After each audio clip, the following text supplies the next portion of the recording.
മലയാള ചലച്ചിത്ര രംഗത്ത് 4 പതിറ്റാണ്ടുകളായി സജീവമായി അഭിനയിച്ചുകൊണ്ടിരിക്കുന്ന നടനാണ് മോഹൻലാൽ. 2 തവണ മികച്ച നടനുള്ളതടക്കം 5 ദേശീയ പുരസ്കാരങ്ങൾ നേടിയ മോഹൻലാൽ സ്വാഭാവികമായ നടനശൈലിക്ക് പ്രശസ്തനാണ്. ഇന്ത്യൻ ചലച്ചിത്രങ്ങൾക്ക് നൽകിയ സംഭാവനകൾ പരിഗണിച്ച് 2001 അദ്ദേഹത്തിന് രാജ്യത്തെ 4ാമത്തെ ഉയർന്ന സിവിലിയൻ ബഹുമതിയായ പത്മശ്രീ പുരസ്കാരവും രാജ്യത്തെ 3ാമത്തെ ഉയർന്ന സിവിലിയൻ ബഹുമതിയായ പത്മഭൂഷൺ ബഹുമതിയും നൽകി ഭാരത സർക്കാർ ആദരിച്ചു. കൂടാതെ ദാദാസാഹിബ് ഫാൽക്കെ അവാർഡ് ജേതാവായ മോഹൻലാലിന് 2009 ലഫ്റ്റനന്റ് കേണൽ പദവി ലഭിച്ചത്. ഇതിൽ മോഹൻലാലിനെ ചിലർ പരിഹസിച്ചിരുന്നു. ഇതിനുള്ള മറുപടി നൽകിയിരിക്കുകയാണ് സംവിധായകനും മോഹൻലാലിന്റെ അടുത്ത സുഹൃത്തുമായ മേജർ രവി. ഒരു യൂട്യൂബ് ചാനലിന് നൽകിയ അഭിമുഖത്തിൽ സംസാരിക്കുകയായിരുന്നു അദ്ദേഹം. മോഹൻലാലിനെ ലഫ്റ്റനന്റ് പദവി കൊടുത്തു എന്ന് പറയുന്ന ലാംഗ്വേജ് തന്നെ തെറ്റാണ്. ഇതെന്തോ ഔദാര്യം കൊടുത്തതുപോലെയാണ്. അദ്ദേഹത്തെ വെച്ച് ചെയ്ത സിനിമകൾ ഞാൻ ആർമി ക്ലിയറൻസിന് വേണ്ടിയിട്ട് അവിടെ കൊണ്ട് കാണിച്ചിരുന്നു.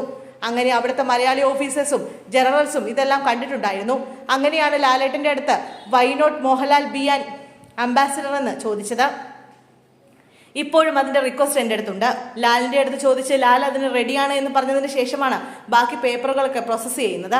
മോഹൻലാൽ എന്ന വികാരത്തിൽ ആർമിയിൽ ചേർന്നവരുണ്ട്. മമ്മൂക്കയ്ക്ക് പദവി നൽകിയാൽ അദ്ദേഹത്തിന് കുറെ ഫാൻസ് ഉണ്ട്.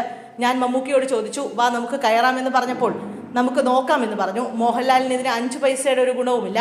ഈ കാശ്മീർ വിസിറ്റിന് പോകുന്നതൊക്കെ ലാലാണ് ടിക്കറ്റ് എടുക്കുന്നത്. ബിസിനസ് ക്ലാസ് ടിക്കറ്റ് എടുത്ത് അവിടെ പോയി അവിടെ താമസം മാത്രം. പട്ടാളത്തിന്റെ ഗസ്റ്റ് ഹൗസുകളിലായിരിക്കും.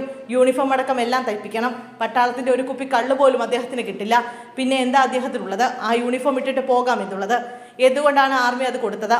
നമ്മൾ ആർമിക്ക് ഗുണമുണ്ട്, അതുകൊണ്ടാണ് എന്നാണ് മേജർ രവി പറഞ്ഞത്. അതേസമയം പട്ടാള വേഷത്തിൽ നിരവധി സിനിമകളിൽ മോഹൻലാൽ അഭിനയിച്ചിട്ടുണ്ട്. ഉരുൾപൊട്ടലിൽ തകർന്ന വയനാട്ടിലെ ദുരന്തബാധിത പ്രദേശങ്ങളിൽ മോഹൻലാൽ ആർമി യൂണിഫോം ധരിച്ചെത്തിയിരുന്നു. ഇന്ത്യൻ ആർമിയിൽ 122 ഇൻഫൻട്രി ബറ്റാലിയൻ TA മദ്രാസ് ടീമിലെ അംഗമാണ് മോഹൻലാൽ. ആർമിക്ക് വേണ്ടി ഒരുപാട് സിനിമകൾ ഞാൻ ചെയ്തിട്ടുണ്ട്. ഒരു ഗുഡ്വിൽ അംബാസിഡർ പോലെയാണ് എൻ്റെ സ്ഥാനം. ഞാൻ ആർമിയിൽ ചേർന്ന ശേഷം കേരളത്തിൽ നിന്ന് ഒരുപാട് പേർ ആർമിയിൽ ചേർന്നു. 40% വർധനമുണ്ടായി എന്നും ഒരിക്കൽ താരം പറഞ്ഞു.